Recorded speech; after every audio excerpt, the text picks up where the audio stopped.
Hello, everybody. This is Jake Stanziano, host Jake Gino Podcast, here with my co-host, the multifamily mentor, the coach, chef, the father, six, the best-selling author, the meat eater, the cheat daddy, Gino Barbaro. Gino, how's it going? Jake, I'm doing good. We finally got this thing going, and it wasn't my fault this time. It was your fault. On your end, tech issues with you, baby. Let's let it rip. Hey, we're here. We're doing it. We're happy. So always make it happen.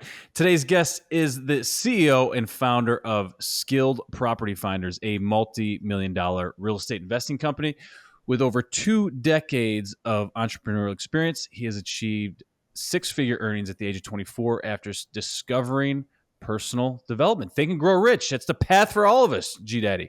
So without further ado, Martin Perdomo, welcome to the show. Hey, thank you for having me, gentlemen. Big fan of you guys' podcast, so I'm glad to be here. Hey, it's our pleasure. I'd love to kick it off with a little personal development. You want to just kind of share your introduction to personal development and how that led to some earnings for you? Yeah, well, thank you first of all for having me, gentlemen. I'm glad. It's my pleasure to be here. So I started my professional career in sales, just kind of like you, Jake. You started in the pharmaceutical industry.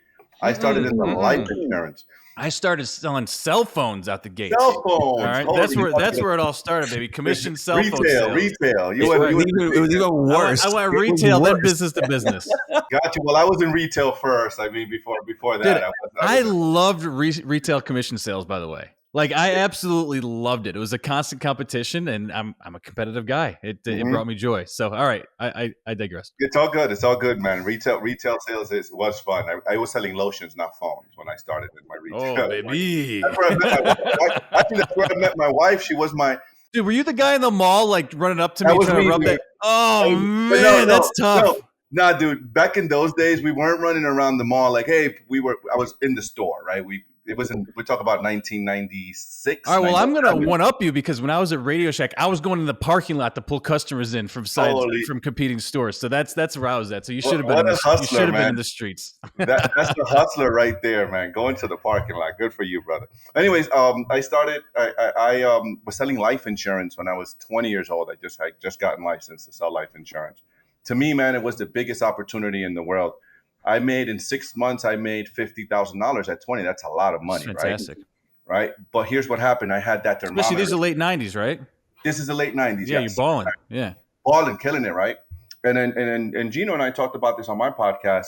That thermometer, that thermostat was set to that thermostat was already set to 50 because that was like the first big money I made. But I did it in 6 months. The following year, I made 50. The following year, I made 50. By this time, I had the third kid on the way. And I remember going to this workshop. This guy that came to work at the company, and the guys was making $70,000 a month. I was making 50 a year. The guy was selling $70,000 a month in commissions, selling the same products in the same company, and I was already sick and tired of being broke. I remember there were months where my wife and I were breaking the kids' piggy banks just to make the mortgage payments because I didn't make enough money in commissions to pay the bills that month.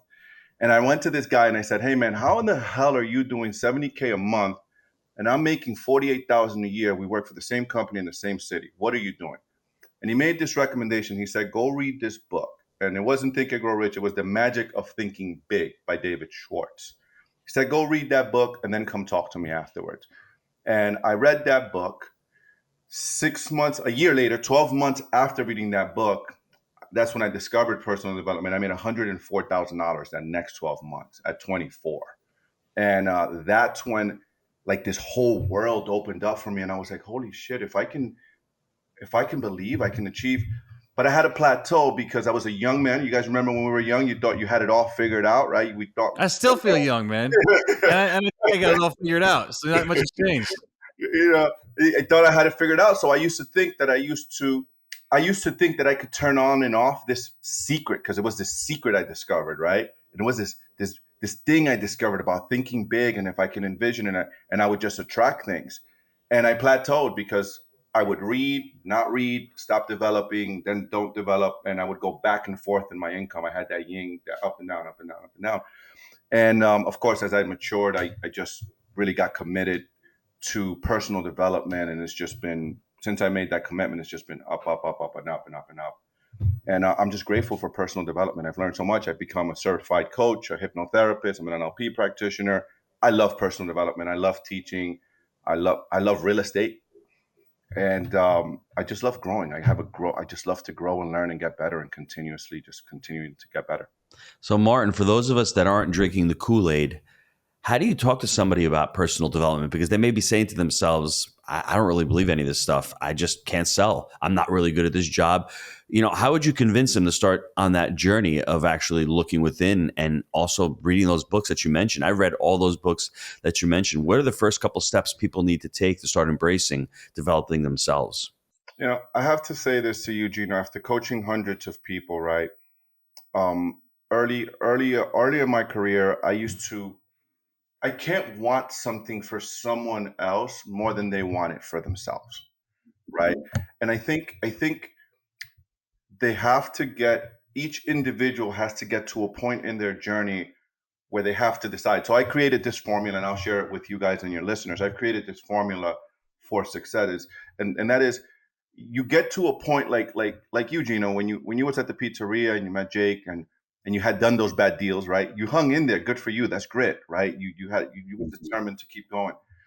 And we all have to get to a point in our life where we have to decide that you're done, right? And I think it's only until you get to that point, and I think all of us that are successful in our craft, we've all kind of gotten to that point where like, okay, I'm done. What do I need to learn? When I went to that guy, Harry, and I said, hey, Harry, what do I need to learn, man? I'm done. I'm tired. I've tried to figure this thing out. I don't have it figured out. I'm open, right? That's when you're open. So I think it all starts with a decision, right? It starts with a decision. So what I would say to that person listening is, my formula to success is D plus C plus MA equals success. D plus C plus MA equals success. And that's, you have to decide that you're done. You have to decide that you want better. I've been broke. I've had to break the piggy bank just to pay the mortgage. My kids' piggy banks. That was so painful, guys. I think back in that day when my wife and I sat in our living room, we were kids. We were in our early 20s. And we sat down, and man, I remember that feeling saying, I'm going to pay the kids back, right? Like taking their piggy banks that their grandmother gave them, was putting a little $20. I'm going to pay the kids back one day. And that sucks, dude. That feeling sucks, right? That feeling just absolutely sucks. So you have to decide that you no longer want to be in that spot. And it has to come from a place of 100% decision. Like, that's it. I'm done with this shit. I'm done with this experience of life, living life in this way. And then you have to commit. The C is for commitment, right? Then you have to commit to that thing. What's that one thing you're going to do? I'm not one of these guys that believes that what the internet tells you got to have 100 multiple streams of income is how. That's bullshit. That's not how rich people get rich. People get rich by doing one thing really good, and they make all their money, and then they diversify. Then they invest their money in different things. So decide and then commit, but really, really commit to what that one thing that you want to be good at is. For me, it was real estate. I decided to be real estate guy. And then take intelligent, massive action. So because a lot of us mistake movement for achievement, and movement is not achievement. Achievement is achievement. How do you take intelligent, massive action? You're listening to guys like you guys, right? You're listening to your podcast. I've learned a lot over the years from you guys, right? I shared with you, Gino, one of the book, your credibility booklet. I use that to this day. You guys, right? So take intelligent, massive action, but intelligent, massive action, you have to list. You have to take action based on the people that have done it, right? You have to listen to them. And then that equals success. Ultimately, that equals success. You just can't go out there and start moving for movement. Jake, you had a question. Yeah, I want to dig a little bit. What I'm trying to understand, and it may be the root of all the positivity from a business perspective in your life. You're describing and I'm going to say, I think it's pain of having to take money from your kid's piggy bank. And I think there's a lot to the personal development, but what I'm really trying to understand is, where does the fire come from? And if the fire stays hot, I think the rest of this stuff starts to come together. So what I'm trying to understand, was it desire or pain that lit your fire? Because the rest of the stuff is important, and practical and actionable, and hey, you learned this skill from Gino, or you got this credibility book or whatever. But what created the fire? I feel like we're about to get into a Billy Joel song right now. But if you really get to the essence of your success, it's based around the fire. And what lit the fire and basically exploded it? Was it desire or pain? And can you even speak to it? Do you even know? Yeah, I know. It's both. So that was one instance. So I'll share the story with you guys, right? So my mother came here pregnant with me in 1978, originally from Dominican Republic. She came here. My mom is the most courageous woman I know. 22 years old, pregnant, foreign land, no English, nobody, just came here. I was born here by the grace of God. She had me here and she sent me back to the Dominican Republic. In the Dominican Republic, we were so poor, we had no running water. I had no running water. We had to wake up at 5, 6 o'clock in the morning, go up the street to have water, to take a shower, brush our teeth. Our roof was made of tin. When it rained, we would have raindrops coming in the house. We have to put pots and pans and then take the water out, right? At an early age, I knew what poverty was, although I didn't know that I was poor at that age. Does that make sense? Now I know I was really poor. Then I came to the United States when I was 5, and I went to school, the schooling system here, but we were poor here too, right? And as I started realizing, hey, we live in a drug infested neighborhood. This is, I can't get the sneakers I want when I wanted them because my mom worked at a factory.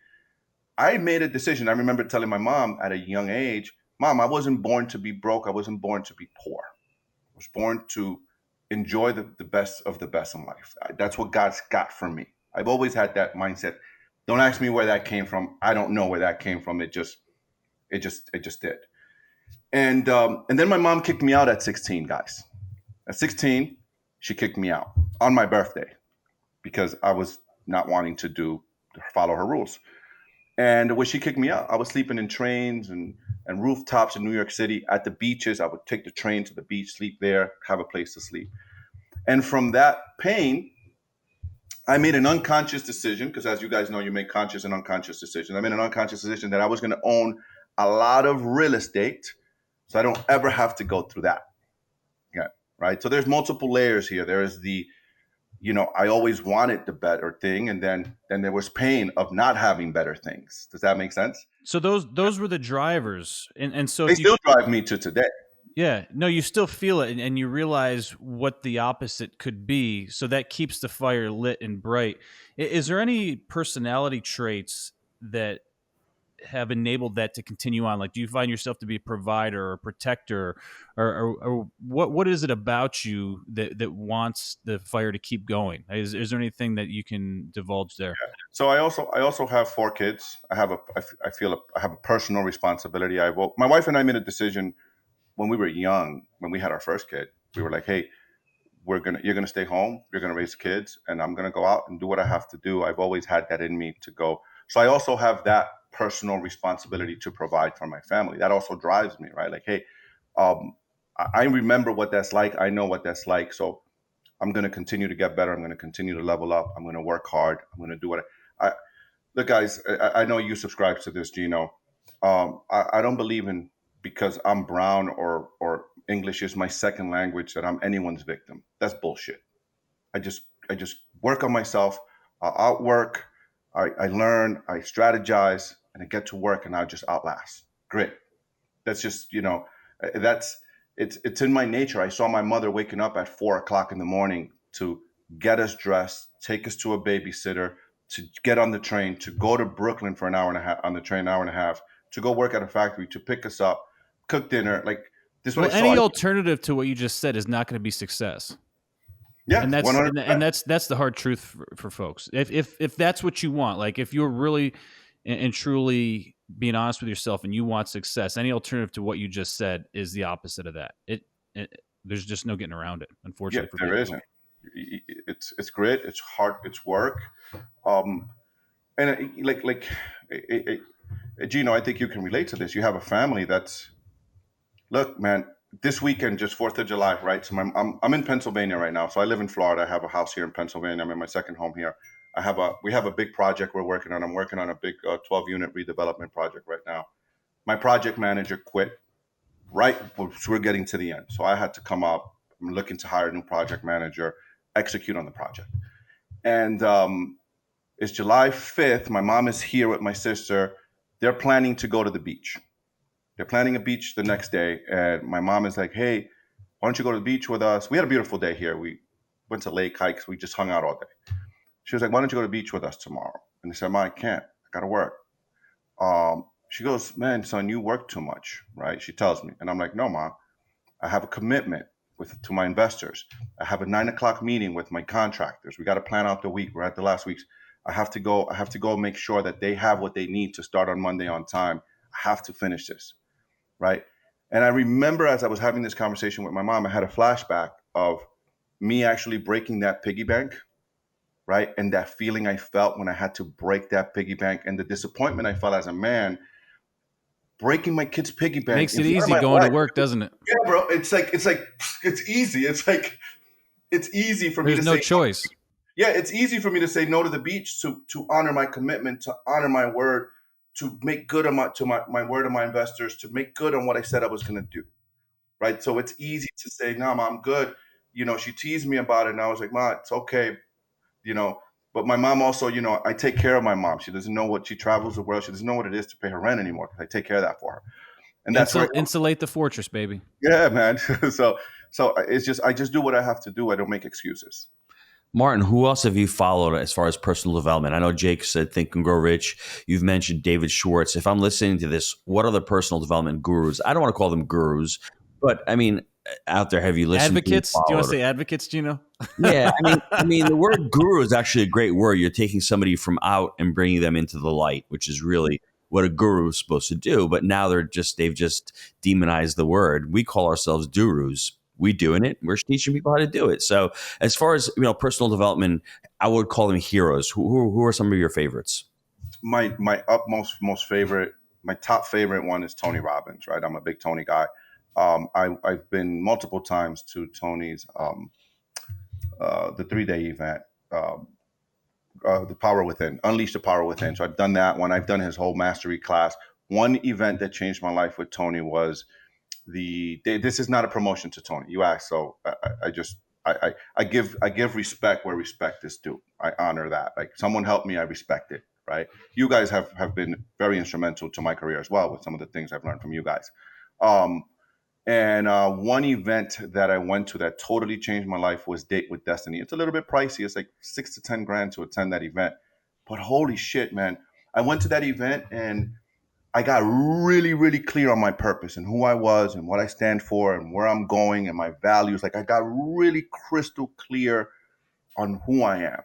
And I think that is one of the most important, as men. I just talk to you guys as men, right? As men, I think one of the most important things for us is our purpose. That's our driving, that's our North Star, right? Like, I know what to say no to.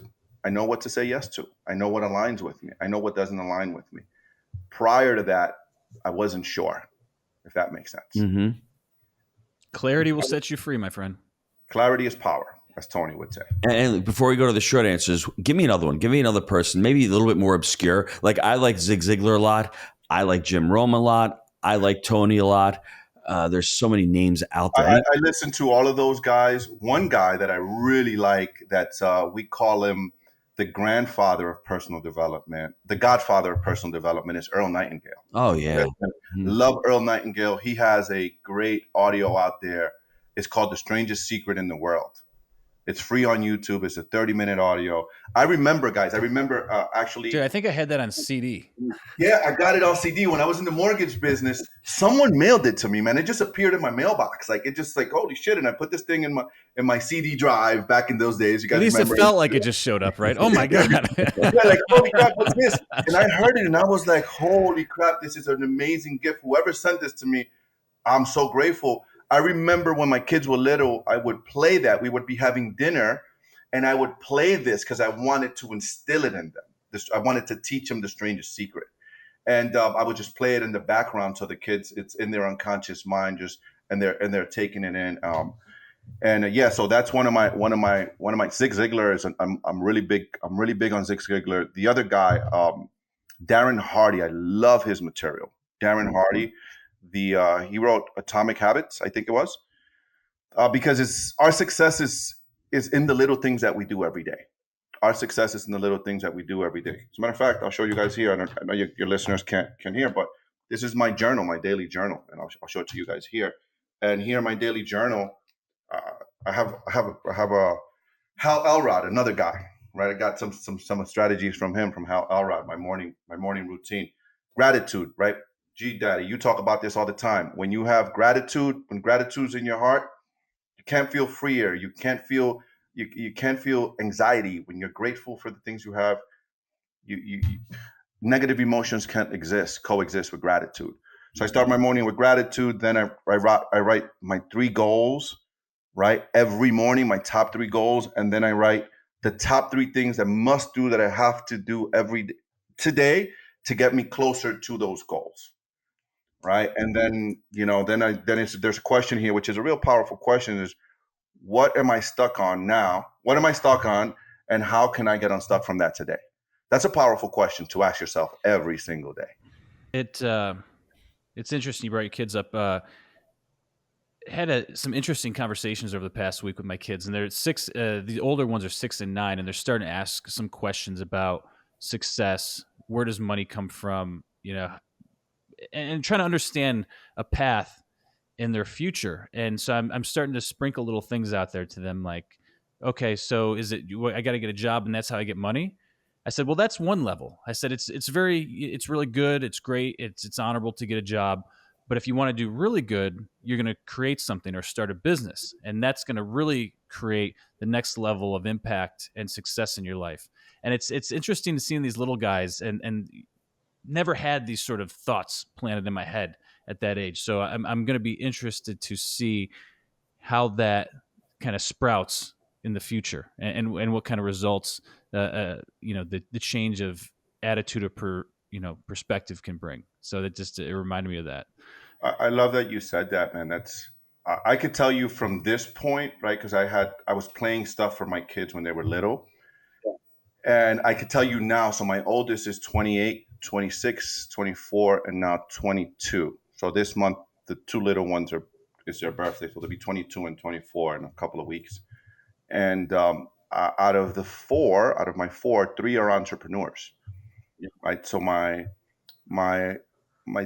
second oldest, he owns a marketing agency, very successful, travels the world. He just turned 26. He travels the world. He's in Spain for 2 weeks, and he's running his business from there. The other one, my daughter, she's an artist. She just opened up a tattoo shop. So she's we just moved to Tampa. Gino, I think I mentioned that to you. We talked. We just moved to, so she just opened up her own studio down there, and she's marketing. So her brother's helping her market and build her business.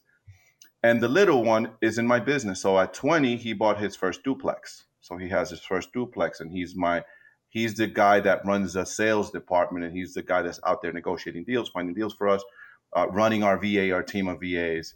So, and then the oldest one decided to go and become a neuroscientist. So he graduates next year. So I could tell you that, man, they're listening, brother. They're watching. And if you're putting these things in their ears, they are keeping it simple right now. Like, work is honorable and great. Yeah.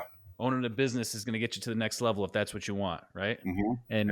And my son's like, whoa, and then my daughter's like, I'm going to own a really big house someday. And I'm like, all right, you go get it, girl. Well, awesome. We will see. All right, guys, let's take a quick time out here from our sponsor. Now, we have had a great run in multifamily, going from 0 units to over $250 million in assets. That's over 2,000 apartment deals that we've been able to purchase through our framework, buy right, manage right, and finance right. Now, Jake and we created the Jake and Gino community back in 2015. We launched our first book, Build Our Profits. And since then, our students have closed over 60,000 units. That's over $4 billion in assets they've been able to close over the last 6 years. And that's why this community has been so successful. We call it results-based education, and we pour back into the community everything that we've learned on our journey from 0 to 2,000 units and all our systems and scale that we use on our very own property management and investing companies. Jake, I love that. It's not just education, it's implementation. So what I want you to do, click on that link down below, apply to work with our team, see how we can help you on your journey in multifamily. All right, we are back. So we've been just bullshitting for like the last 30 minutes, and I'd love to hear a little bit more about the business. You said you're doing a 12 unit something, and then Mhm. your son was looking at a duplex. Just share with us a little bit more about the business and what it looks like, and what a good deal looks like to you right now. That's a good question. So our business, what we're doing right now, what we're focusing on right now. So we have a dual model. So we buy. I like to buy, and we buy. We have a department that buys and flips, and then we have a department that Buying buys, what though specifically? Is this like buying okay? single families and flipping them. So Got it. we believe. So my motto in our business is we believe that there will always be a demand for affordable housing. We have an affordable housing crisis in our country. So we focus on creating affordable housing for the communities we work in when we buy them and fix them. So what does that look like for us? We like to buy properties at ARV sub 325. I don't care how high the rates go. When I bought my first house at 20, we were paying 9.75% interest rate, right? So people talk about 7% is high. Yeah, they're high compared to the values Sounds like today. predatory lending. My first, my first, and that was an FHA loan, by the way, Jake. And my first loan, my first investment in 2007, my first duplex, I was paying 7.75, right? And I was a broker back then. I owned the mortgage company with a 740 credit score. And that's the rate I got myself, right? That was par, right? So today we have a division that buys, fixes, and flips. We've slowed way down on that, but our focus, we've only done 2 or 3 this year. Our focus is on buying. We're still bullish on multifamily, buying, holding, and buying, adding value, stabilizing, and keeping, putting long-term finance in the deals. I believe there's still opportunities in that in multifamily if you can find the right deals and you understand the numbers. You got to understand the market. You got to understand the numbers. So right now we're working on a 12-unit redevelopment. We bought that property for $280,000. It was a condemned property in the city of Scranton, and we bought that Scranton, Pennsylvania. You're going in on Scranton. Scranton, PA, my friend. Wow, I went through there a Pennsylvania. couple years ago. It's an interesting place. It is an interesting place. So here's the thing, and I'm gonna open it up for your listeners. I'm gonna give your listeners an opportunity here. So why Scranton, right? The hometown of Joe Biden. Joe Biden's hometown. That's right. They actually named the highway after him after he destined for success. Yeah. Yep. So we have a train. Amtrak is coming. So I had the senator. I had the senator of the area on my podcast a couple months ago, and then I met with the mayor of Who's the this? city. Who is the senator? Marty Flynn. Okay. Senator Marty Flynn. He is a Democrat. It got a little bit heated while we were on it. You guys should check it out. We kind of went at it a little bit. It was fun. So anyways, I don't know my politics well. I thought you were going to say Fetterman or something, but I wasn't sure. No, this guy's Marty Flynn. He's a great guy. Yeah. Nice guy. Really nice guy. We agreed to disagree, and it got a little heated, and we're friends now. We text back and forth. Actually, I'm having a ribbon cutting when we open up the property, and he's coming through. So is the mayor. So anyways, when I bought the property, I met with the mayor, but I had inside information that the Amtrak was coming from New York to East Stroudsburg, that's a town on the way over there, to Tobyhanna, to Scranton. It was going to end in Scranton. So the rails are there, the railroad's there. And this Build Back America bill that got passed a few years ago, when I met with the mayor in July of 23, she told me that they were waiting for the funding from the feds. Well, anyways, they got it. When I met with Marty Flynn a few months ago, he told me that we got it and it's already being built. We expect the train to be here by 2028. So where my property is located is 4 blocks from the university, Scranton University, and 4 blocks from the biggest hospital, Geisinger Hospital. So it's a great location. I bought it with the vision of what's coming in the future. So we bought it for $280. We're putting about $650,000 to $700,000. I'll see where I land because it's just been surprises after surprises. It was a condemned property. I think that's where the opportunities. I see a lot of opportunities there. It was a condemned property. We've turned it into an amazing, amazing property. If you guys want to see it, it's on my social media, Martin Perdomo, the elite strategist. I put it up there. You see the transformation. Amazing property. And it's going to, when we bought it, it appraised the ARV, the after repair value was 1.8, we believe. And it was infested with rats, guys. I went in there one day and a rat ran in front of my foot. And I said, shit, I'm not coming back in here until this whole place is cleaned out. I'm not going back in this building. But we've turned it into something really beautiful. We're excited about that. We're just, we're buying. We're still buying. We believe the true professionals make money in every market. You just pivot and adjust. There's opportunities in every market cycle. You got to be willing to pivot, though. I think for sure. I think so many, folks that ran up a lot of deals in this last market cycle are now, maybe even pencils down, right? And they get kind of locked into one strategy. I think you got to remain flexible for sure. I saw you guys bought a 4-unit too, so congratulations on that. I told Gino that last time, so I think that was your last purchase. If you guys haven't bought anything else, congrats. Dude, we got $30 million under contract right now, so we nice, got man. we got a few closing. Congratulations, and, brother. The 4-unit came and it was right next to something we own, and we said, hey, why not, dude? We look for value, right? And this makes sense. Let's bolt it on, and then we'll continue. And then we just paid cash.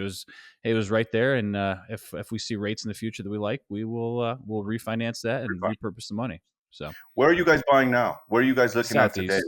Yeah. Southeast. Yeah. So what states are those? Where are you guys looking at? I think you guys were buying in Louisiana, right? You guys were looking there. No, we were doing primarily Tennessee and Kentucky, and Okay. we're less in love with Kentucky after COVID. We'll just leave it at that. Some of the stuff that came down, the mandate into Section 8, and we didn't really love, so we sort of opted out of that. But yeah, got it. Pretty much what we're doing. What's one exciting thing you got going on in your life right now that you want to share with the folks? Oh man, I got a lot of exciting stuff, man. I think the biggest and most exciting thing right now, obviously, is once I get through this, I'm all hands on deck on this redevelopment I'm working on. But I think when are folks moving in? August 1st. So my PM is pre-leasing already. So we're targeting August 1st. All right. But man, I got to tell you, I'm pushing the team. I am pushing the team. They need someone in your spot doing that, right? I am pushing them, man. I am pushing them hard. We just got to make deadlines. You guys know we got commitments. We got commitments to our investors. We got lenders. We got commitments. We got a cash flow, and everyone's getting pushed. But the next thing that I'm really, really excited about is a book I'm writing. So I'm pretty much done with the book. I have an editor editing my book, and I'm super duper excited about that. It's just, I'll share on that a little bit. As I was writing this book, for me, I think you guys as men and fathers can relate to this. For me, I was writing this book to inspire my kids, and one day in the future, I'm always generational thinking. I'm thinking always of the future. And one day for me, it's like, hey, maybe one of my grandkids will pick up this book and this will help them, inspire them, and change their life. And I'm giving them tools and strategies on how they can make their life better the way I have, right, from my perspective. So I wrote it with my heart. I put it all there to help inspire others and empower others to become better. That's my purpose. Dude, right? it might be a relic, right? By the time you're 70 or whatever, that'll all be AI generated books. So you may have one of the last a real human books out there. Hold on to that, right? Yeah. That the editor told me that because I was like, you guys, Gino shaking his head. He's like, the editor told me that. All right, so when you write a book, man, I'm not a writer, so I'm not a professional writer. So you kind of, I'm talking to the editor, and I'm like, listen, I did the best I can. Check it out. Tell me what you think, right? Like, what do you think? I just, I wrote it, and she was like, man, for you not being a writer, you write really well. And it was like, I'm just sharing my stories, and I'm sharing metaphors, and I'm sharing what I want my grandchildren to learn and how they can change their life. And I think with that in hand, I think that the general public, when they read it, they'll feel that. They'll feel that going through, and hopefully it helps people and empowers people to become better. All right, so you got your book coming out. We talked the old school Napoleon Hill greats. Anything that you've read in the last year or so that's added value to your life? What have I read? Yeah, The 4 Disciplines of Execution, a great one.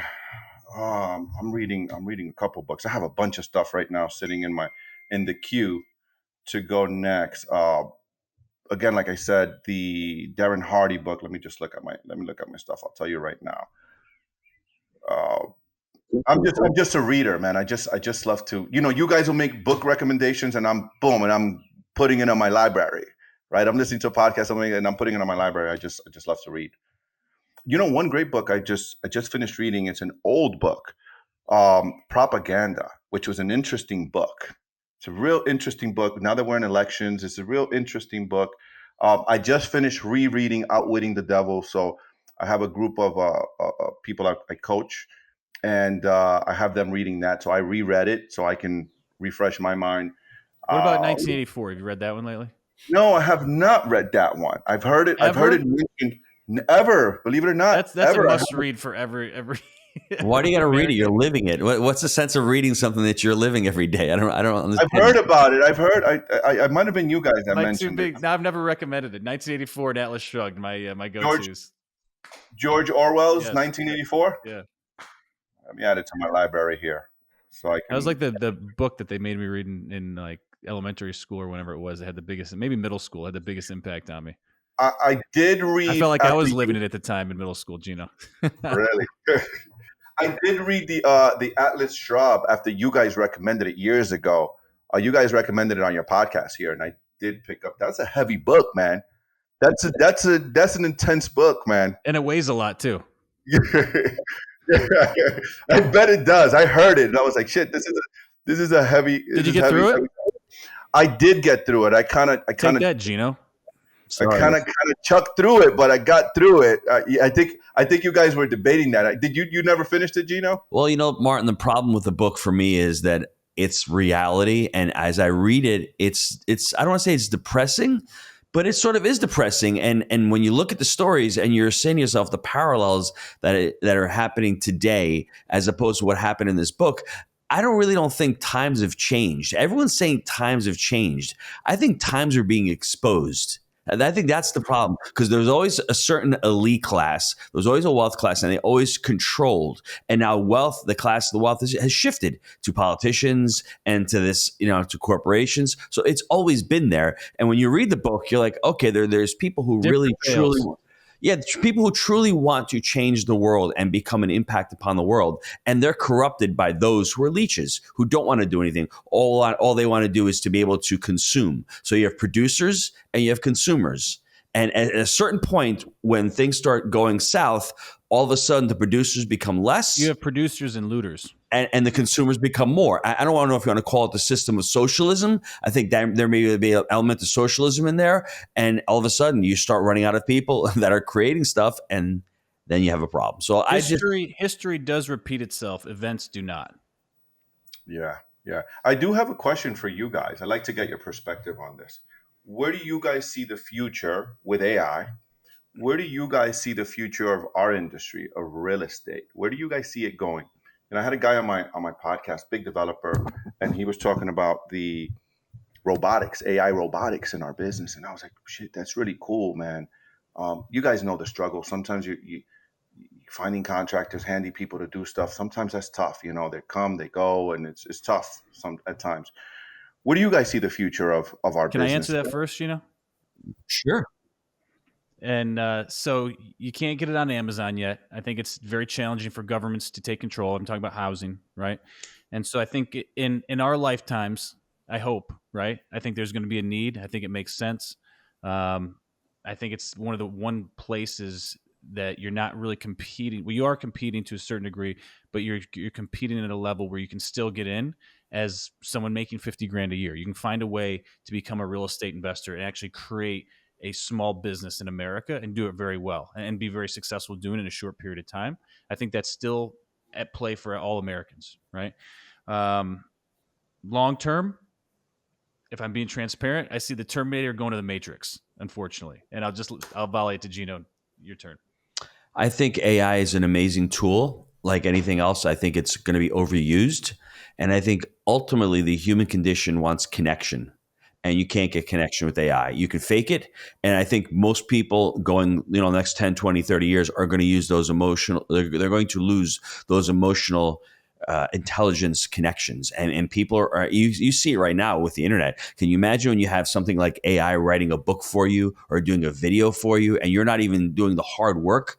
I mean, that's part of the problem. I think parts of the brain aren't going to be utilized, and we're going to get a lot lazier. But at the same time, it can make you a lot more efficient. So there's so many bonuses and pros to it, but there are a lot of cons to it. And it's just like what me and Jake experienced. For myself, I missed the internet. I graduated college and I didn't jump on the bandwagon. The internet wasn't around when I graduated college. It became like the late 90s. That's when it started getting traction. So I was never in Instagram or Facebook or any of those things. I didn't get onto that. And this is sort of where we are with AI. So I'm not going to be a huge adopter of it as well. So it's not going to affect my life as well, but I'm for certain it's going to affect my children's lives. You really have to be a good person on how to ask AI questions of what you want. That's the key. Like if you can actually ask AI, because listen, I'm writing a book as well. Happy Money, Happy Family, Happy Legacy. I asked AI, can you help me out with an outline? It helped build out an outline of the chapters. I went in there and I tweaked it. Now, I've written the whole entire book myself, but I know a lot of syndicators out there who've written books on real estate purely with AI, and they're creating lead magnets and they're creating ebooks and offers just from it.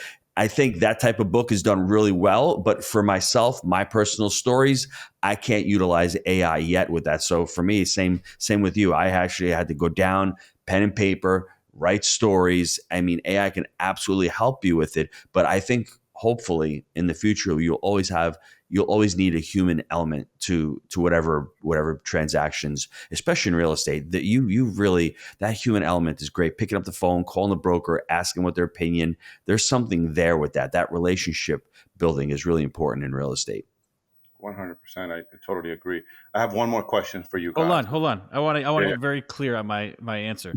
I think you have to ban the hardware if you're going to have AI, meaning that you can't have robots and you cannot have drones. I think it is the biggest threat to human civilization if you do not do that. I think the hardware, combined with the AI is going to be our downfall. You see, that they're testing, artificial intelligence with drones and robots and things right now. Cars, we're cooked, right? There's no way that's not going to be our undoing, and I hope it doesn't happen in our lifetime or my kids' lifetime or my grandkids, right? The rest of them I don't know yet, so they'll have to figure it out. But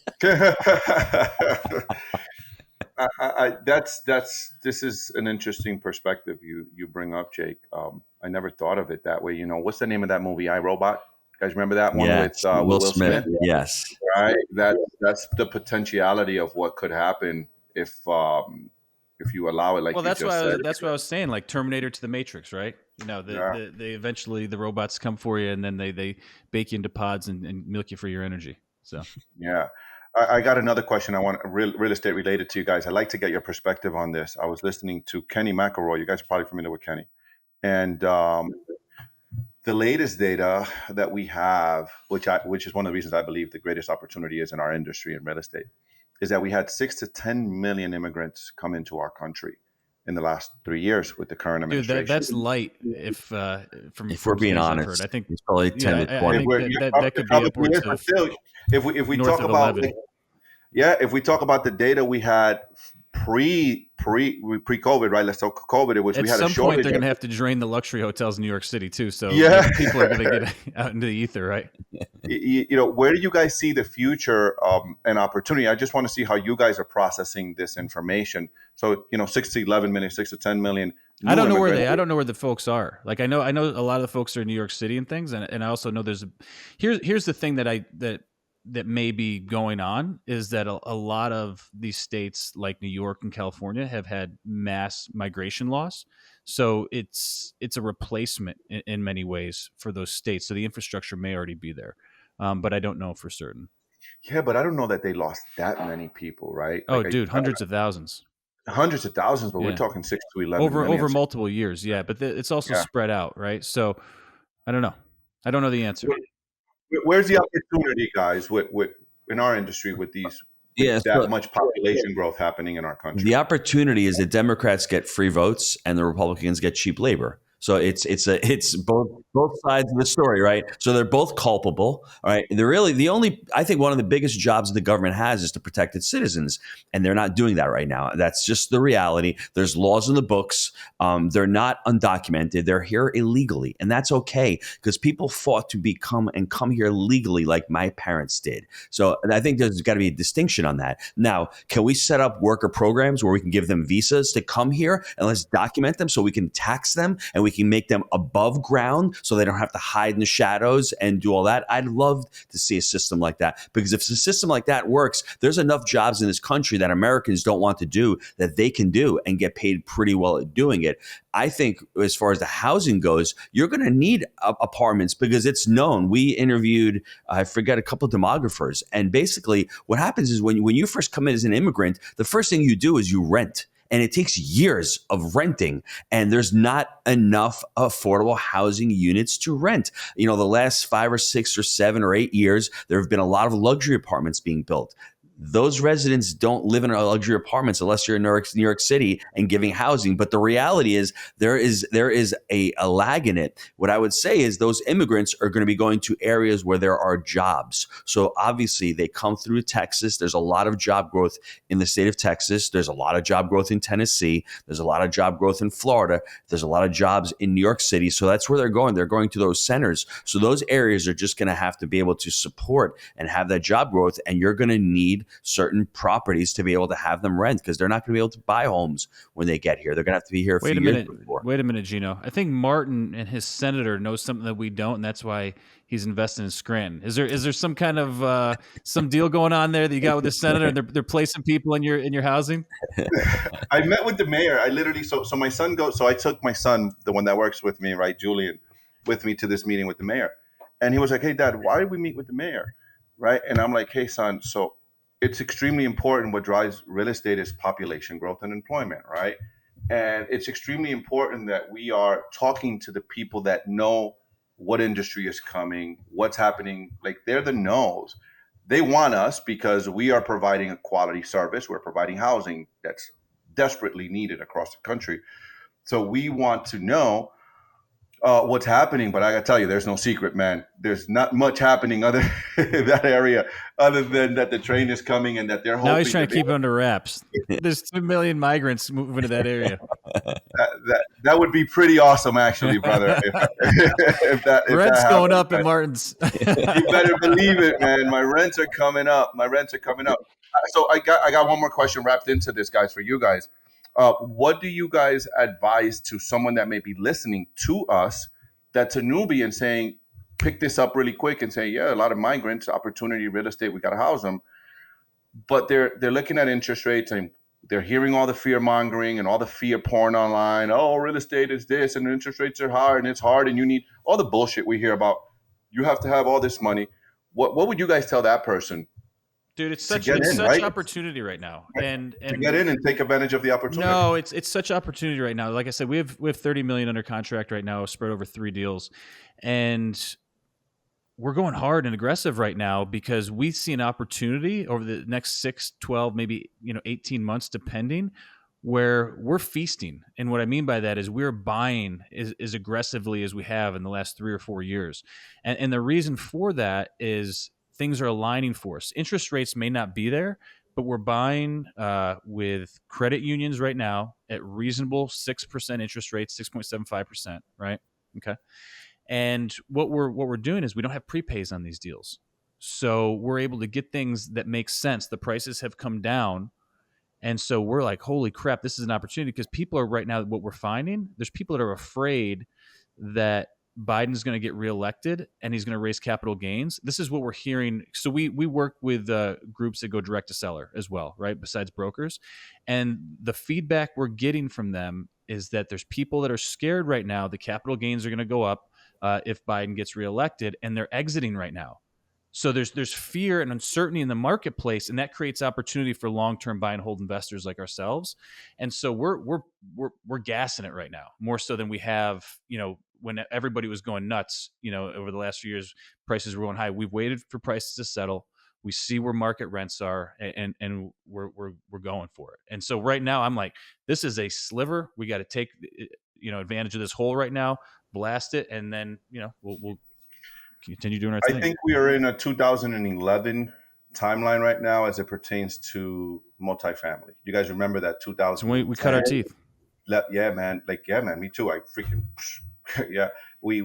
I think we're in that space right now and finding those opportunities. But like you said, Gino, when we had a conversation, you said, when things are like this, it's hard to raise capital, right? And it's hard to get debt, and that's when the opportunities are. Yeah. And when things are hot, then cap rates, are low, and it's easy to get money, but then you're overpaying for properties, right? So it's you just got to know how to navigate the market. I'd love to get your take on it, Gino. What are your thoughts? Yeah, to answer that question very simply, if you're listening to this and you can go back 5 years, would you have invested in real estate 5 years ago? If that answer is yes, you look at it today, 5 years from now, you're going to be in the same situation back in 2028 or 2029. You're saying to yourself, I should have bought real estate back in 2024. That has nothing to do with the market. You can always buy real estate. You can't always sell real estate. And right now, people can't sell it. It's very difficult, very challenging. That's why there are not a lot of deals on the market right now because of like what you're talking about as far as cap rates recompressing, decompressing, interest rates. So if you're saying to yourself, I should have bought 3 years ago, 4 years ago, 5 years ago, it's never ready. The market is never right unless you're ready to invest in real estate. That's the reality. I was ready in 2009 with Jake, probably the worst time in the history of investing in real estate. I decided I'm ready. Jake, let's go. Rents were $325 and the deals we're buying. I mean, like if you look at those deals, they were on LoopNet for 2 years and they were sitting there. And you look back and go, oh, I should have invested. Well, I'm telling you that right now. 5 years from now, rents are your market are 1,100. I'll almost guarantee you 5 years from now, those rents are going to be 14, 15, 1,600. And the prices are going to increase. Right now, there's the opportunity. You can buy in any part of the market cycle. You can't sell. So if you're ready to get started investing in real estate, now is the time. I like to get in your mindset a little bit there because there's something you both said, right? You in 2009, the worst time, right? Shit, I was in so much pain. And you guys remember back then, if you were in our business, right, which we all were, there was fear mongering everywhere in the news. That's when I stopped watching the news because I realized, holy shit, every time I turn on, and I was in the mortgage industry. So you can imagine we were the bad guys. They were blaming the mortgage guys. It's the mortgage guys. No, it wasn't. It was Wall Street. Wall Street created the product and we were just selling it, right? We can't sell something you don't create a product for. But how did you guys overcome all of that negativity, right? Because that's a mindset, man. That is a mindset. Like there was a lot of negativity in that time. Everywhere you turned, everyone you talked to, especially in our industry, was complaining, was playing the victim. I'm guilty of it. I'm not going to sit here and say I wasn't. Was complaining, playing the victim. How did you guys overcome that and still saw the opportunity within all of the negativity? Because there was a lot of negativity. Well, I was in the mortgage space, so that's all I heard, right? Because that was where I was in, and it was. Remember, according to the CNNs and the Fox, it was the mortgage brokers in the street. Those are the bad guys. They tried to blame it on us, and it was Wall Street. How did you guys overcome all that nonsense? So for me, it was very simple. I needed to make some more money. I wasn't making enough money in my restaurant, and I couldn't fix and flip homes because it was a full-time thing. So I'm like, you know what? Let me start looking at multifamily. I had made a few mistakes in other industries, buying a mobile home park and buying a retail strip center. And finally, I said, hey, listen, I have this fourplex. It's doing really good. How do I get into multifamily? So I just, became really interested in it. I went and found the mentor. I joined a couple of mentorship groups. And then I met Jake and we just connected. And listen, it did take us 18 months to find that first deal because I think of the negativity. I think of like deals weren't penciling out. And back then you'd actually buy a deal on cash.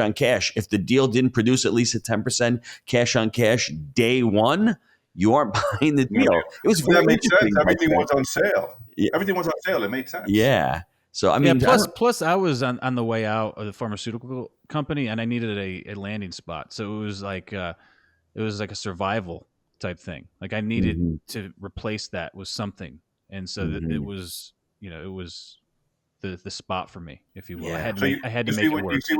You see what you guys just did, both of you, pain, right? So you had to get out of the pharmaceutical industry. That was painful for you. I was just trying to survive, man. I was trying to keep. Yeah, trying to survive, right? You, Gino, was like, you wasn't making money in the thing, and this is how this whole conversation started earlier. Hey, what's the thing? You asked me, Gino. Hey, what's the thing? And I didn't give a shit what people were saying. I was just trying to. I was just trying to survive. You had made that decision that, hey, screw it, I'm gonna make this work, right? Like, this is where I'm going, and you both went there, and it was just running away. You made a decision, you committed, and here you are, man. $30 million on the contract this month. Amazing. Congratulations to you guys. I celebrate you for that, guys. Likewise. Continue doing what you guys are doing. You guys are doing a great job with your podcast, man, bringing a lot of value. So I know that podcasting is tough sometimes. You got to take time from our business, our families. But, man, I tell you, you guys are really, mean that from the bottom of my heart. You guys are really doing a good job. You're doing a good service to the community. Keep doing what you're doing. All right, Gino, with that, let's take it home. I mean, just wrapping up Martin's story, I've got the equation here: D plus C plus MA equals success. And I think that's really important. If you don't know what that stands for, go back to the beginning of the podcast and listen to it, because it truly means a lot. You need to become clear. And you may be listening to the podcast and going, I'm not going to spend $6,000 to go listen to Tony Robbins. And that's your prerogative, because you may be saying to yourself, I need to make money before I need the personal development. And I think that's backwards. I think you need the personal development, which will help you make the money. And that one investment in Tony Robbins completely changed Martin's life and the trajectory of his life, and made him focus on what he really wanted to accomplish. And from there, continuing the growth. And it's a journey. He's never going to stop growing, because once you start growing, you're either growing or you're regressing. So getting to the next level, figuring that out, and then continuing to grow is what makes somebody really, really successful in life, and a constant and continuous learner. And he's got successful kids. We love to see that, right? Yes, I love that. Thank you, man. Love them kids. Love them kids. Yeah. All right. Love them kids. Gang, as always, we believe in buying deals for the long term. Think in decades. I'm Jake. He is the G Daddy. We make it happen. Martin, thank you so much for your time today. Thanks, Martin. Thank you, guys.